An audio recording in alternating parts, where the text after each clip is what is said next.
கிறிஸ்துவுக்குள் மிகவும் பிரியமானவர்களே, இயேசு கிறிஸ்துவின் நாமத்தில் உங்கள் யாவரையும் அன்போடு கூட நான் வாழ்த்துகிறேன்.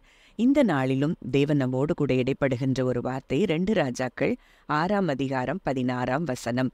அதற்கு அவன், பயப்படாதே, அவர்களோடு இருக்கிறவர்களை பார்க்கிலும் நம்மோடு இருக்கிறவர்கள் அதிகம் என்றான். இந்த வார்த்தையின் மூலம் தேவன் இன்றைக்கு நம்ம ஒவ்வொருவரையும் பலப்படுத்த விரும்புகிறார். இந்த வார்த்தை சொல்லப்பட்ட அந்த சம்பவத்தை நம்ம பார்க்கும்போது, அங்கே சீரிய ராஜா எலிசாவை பிடிக்கும்படி தன்னுடைய குதிரைகள், ரதங்கள், பலத்த இராணுவத்தை அங்க அனுப்புறாரு. அங்கே ராத்திரியில அவங்க பட்டணத்தை என்ன செஞ்சாங்களாம், வளைந்து கொண்டாங்களாம். அப்போ அந்த தேவனுடைய மனுஷனுடைய வேலைக்காரன் அங்க காலமே எழுந்து வெளியே பார்க்கும்போது, அங்கே பட்டணத்தை, குதிரைகள், இராணுவம் எல்லாம் சூழ்ந்திருக்கிறத பார்த்து அங்கே பயந்து அங்க எலிசாட்ட வந்து சொல்றான், ஐயோ என் ஆண்டவனே, என்ன செய்வோம் அப்படின்னு சொல்றான். அப்பதான் எலிசா அந்த வார்த்தையை சொல்லுகிறார்.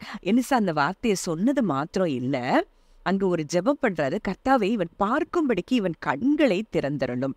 அப்போ அங்க கண் திறக்கப்படாததுதான் பிரச்சனையா இருக்கே தவிர, அவருடைய பிள்ளைகளுக்கு எப்பவும் தேவன் என்ன வச்சிருக்கிறாருன்னா, ஒரு ப்ரொடெக்ஷனை அவர் என்ன செய்திருக்கிறார், வைத்திருக்கிறார். நம்ம நம்பிக்கை மட்டும் அவர் மேல இருந்தா போதும், அங்கே நமக்கு நிச்சயம் பாதுகாப்பு உண்டு.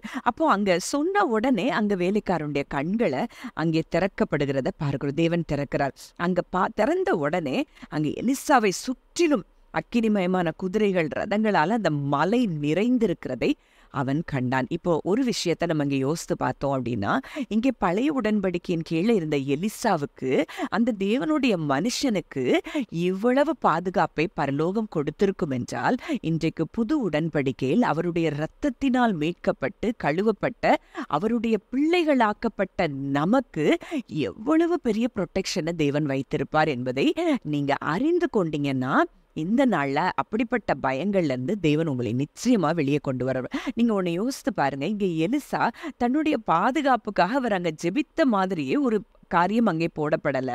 அங்கே இஸ்ரவேல் ராஜாவுக்கு சீரிய ராஜா எங்கெல்லாம் அங்க பாளையம் இறங்குவான்னு சொல்லி கொடுக்கிறாரு. அதனால அந்த யுத்தத்திலிருந்து அவர் தப்பித்துக் கொள்ளுகிறார். ஆனா தனக்காக, தன்னுடைய பாதுகாப்புக்காக அவர் ஜெபித்த மாதிரி அங்க போடப்படல. ஆனா அவன் தேவனுடைய மனுஷனா இருந்தபடியினால் அங்க பரலோகத்தின் பாதுகாப்பு, அங்க ஒரு எதிரி வருகிறதற்கு முன்பதாகவே அங்கே தேவன் தன்னுடைய படைகளை அனுப்பி அங்கே தன்னுடைய ஜனத்தை பாதுகாக்கிறதை நம்ம பார்க்கிறோம். அப்ப இன்றைக்கு நீங்களும் நானும் அவருடைய பிள்ளைகளா இருக்கிறோம்னா, இன்றைக்கு பரலோகம் நம்ம மேல எவ்வளவு கண்ணோக்கமா இருக்கும் என்பதை நீங்கள் அறிந்து கொள்ள வேண்டும். அதுதான் சங்கீதம் 91:11 கூட ஒரு வார்த்தை சொல்லுகிறது, உன் வழிகளிலெல்லாம் உன்னை காக்கும்படி உனக்காக தம்முடைய தூதர்களுக்கு கட்டளையிடுவார். அப்போ இன்றைக்கு அவர் கட்டளையிட்டு இருக்கிறாருன்னா நம்ம எதுக்கு பயப்படணும்? நம்ம ரெஸ்ட்ல இருக்கணும். இந்த வார்த்தையை நம்ம நம்பி நம்ம ரெஸ்ட்ல இருக்கும்போது நமக்கு நிச்சயமா இப்படிப்பட்ட பாதுகாப்பு உண்டு. யோவான் 17:17 நம்ம பார்க்கிறோம், உமது வசனமே சத்தியம். அப்போ அவர் வசனம்தான் சத்தியமே தவிர, நமக்கு வருகிற பயங்களோ, நம்ம சிந்தனைகள்ல சத்ருவானவன் கொண்டு வருகிற பொய்களோ அது உண்மை இல்லை அப்படிங்கிறத நம்ம அறிந்து கொண்டோம் அப்படின்னா, நம்ம இந்த காரியங்களை நம்ம ஈஸியா மேற்கொள்ள முடியும். அப்போ அடுத்ததா ஒரு வசனம், சங்கீதம் 91:11 பார்த்தா, சங்கீதம் 34:7 கர்த்தருடைய தூதன் அவருக்கு பயந்தவர்களை சூழ பாளையம் இறங்கி அவர்களை விடுவிக்கிறார். அப்போ இன்றைக்கு நம்ம ஒவ்வொருவரையும் சுற்றிலும் பரலோகம் தன்னுடைய சேனைகளை வைத்திருக்கிறது என்பதை நம்ம அறிந்து கொள்ளணும். அப்போ ஒருவேளை இது நம்ம அன்சீன் ரெல்ப்ல நம்ம பார்க்கக்கூடிய கண்கள் நமக்கு இருந்ததுன்னா நிச்சயமா அந்த பாதுகாப்பை நம்ம பார்ப்போம். ஒருவேளை அப்படி இல்லைனாலும் நம்ம அந்த வார்த்தையை நம்ம நிச்சயம் நம்பும் போது இப்படிப்பட்ட பாதுகாப்பு நமக்கு உண்டு என்பதை நம்ம அறிந்து கொள்ளணும். அப்போ இன்றைக்கு அங்க அங்க பார்க்கும்போது அங்க protection, God's protection and presence எப்பவுமே அவருடைய பிள்ளைகளுக்கு இருக்கிறது. அப்போ இது எதுக்காக நமக்கு சொல்லப்பட்டிருக்குன்னா, நம்ம எப்பவும் அவர் மேல நம்பிக்கையா இருந்த அந்த இளைப்பாறுதல் இருக்க வேண்டும் என்பதற்காக இந்த காரியம் சொல்லப்பட்டிருக்கிறது. மேலும் 2 நாளாகமம் 32:7 நம்ம பார்க்கிறோம், நீங்கள் திடன் கொண்டு தைரியமாயிருங்கள், அசீரியா ராஜாவுக்கும் அவனோடு இருக்கிற ஏராளமான கூட்டத்திற்கும் பயப்படாமலும் கலங்காமலும் இருங்கள். அவனோடு இருக்கிறவர்களை பார்க்கிலும் நம்மோடு இருக்கிறவர்கள் அதிகம். அவனோடு இருக்கிறது மாம்சபுயம், நமக்கு துணை நின்று நம்முடைய யுத்தங்களை நடத்த நம்மோடு இருக்கிறவர் நம்முடைய தேவனாகிய கர்த்தர் தானே என்று சொல்லி அவர்களை தேற்றினான். யூதாவின் ராஜாவாகிய எசேக்கியா சொன்ன இந்த வார்த்தைகள் மேல் ஜனங்கள் நம்பிக்கை வைத்தார்கள். இங்க மறுபடியும் அதான் சொல்லப்பட்டிருக்கு. அவனோடு இருக்க இந்த உலகத்துல இருக்கிற அந்த சத்ருவினுடைய கிரியைகளை காட்டிலும், அவனுடைய வல்லமையை காட்டிலும் இன்னைக்கு நம்மோடு இருக்கிற தேவன் யார்? பெரியவர். அவர் சேனைகளின் கர்த்தர். அந்த சேனைகளின் கர்த்தர் நம்மோடு இருக்கிறார் அப்படின்னு சொல்லி சங்கீதம் 46:7 பார்க்கிறோம். அப்ப அந்த சேனைகளின் கர்த்தர் நம்மோடு இருக்கிறார்னா அந்த சேனைகளும் நம்மோடு இருக்கிறது.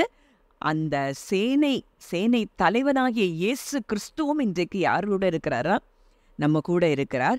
அவர்தான் நமக்கு உயர்ந்த அடைக்கலமாய் இருக்கிறாராம். நமக்கு பாதுகாப்பு, நம்மளுடைய எல்லா விதமான எதிரின் தந்திரமான சூழ்ச்சிகளிலிருந்து நம்மளை விடுவிக்கிற ஒரு தகப்பனாய், நமக்காக தன்னுடைய சேனைகளை அனுப்பி நம்மை பாதுகாக்கிற ஒரு தகப்பனாய் இன்றைக்கு அவர் இருக்கிறத நம்ம அறிந்து கொண்டாடா நம்ம வாழ்க்கையில எந்த சூழ்நிலையிலையும் நமக்கு பயம் வராது. அப்ப இன்றைக்கு தேவன் நம்மோடு கூட இடைப்படுகிற ஒரு வார்த்தை, அவர்களோடு இருக்கிறவர்களை பார்க்கிலும் நம்மோடு இருக்கிறவர்கள் அதிகம். இன்றைக்கு அதை உங்க இமேஜினேஷன்ல பாருங்க. இன்றைக்கு அதை கற்பனை பண்ணி என்னோடு இருக்கிற எத்தனை ஆயிரக்கணக்கான 1000 10,000 தேவதூதர்களின் இடத்திற்கும் வந்து சேர்ந்தீர்கள் அப்படின்னு சொல்லி எபிரேயர் 12 நம்ம பார்க்கிறோம். அப்போ அவ்வளோ ப்ரொடெக்ஷன். அதுக்கு எல்லாத்துக்கும் மேல அந்த தூதர்களுடைய ப்ரொடெக்ஷனை விட நம்ம தேவனிடத்துல வந்து சேர்ந்திருக்கிறோம். அவரோடு சேனைகளின் கர்த்தர் இன்றைக்கு இங்க இருக்கிறாரா? நம்ம கூட இருக்கிறாரா? அப்போ இவ்வளோ பெரிய ஒரு பாதுகாப்பின் கீழே ஒரு ஒரு ப்ரிவிலேஜ் பெற்ற ஜனங்களாய் இன்றைக்கு அவருடைய பிள்ளைகளாய் நம்ம இருக்கிறோம். அந்த பழைய உடன்படிக்கையில எலிசாவுக்கு இந்த பாக்கியம் இருக்கும்னா இன்றைக்கு புது உடன்படிக்கையின் கீழே இருக்கிற நமக்கு எவ்வளவு பெரிய பாக்கியத்தை அவர் வைத்திருப்பார் என்பதை நம்ம அறிந்திருந்தோம்னா நம்முடைய பயங்கள் விலகி போகும்.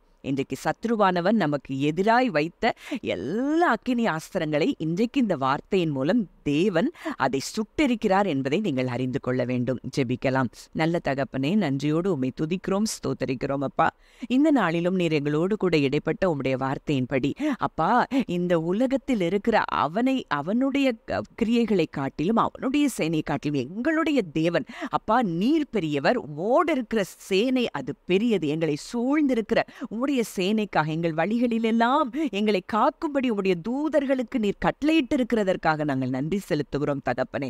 எங்களுக்காக உம்முடைய தூதர்களை அனுப்பி எங்களை ஆண்டவரே பாளையம் இறங்கி எங்களை விடுவிக்கிற உம்முடைய கிருபைக்காய் நன்றி செலுத்துகிறோம். இந்த நாள் ஜெயத்தின் நாளாய் கர்த்தர் மாற்றி தருகிற தயவுக்காக நன்றி செலுத்துகிறோம்.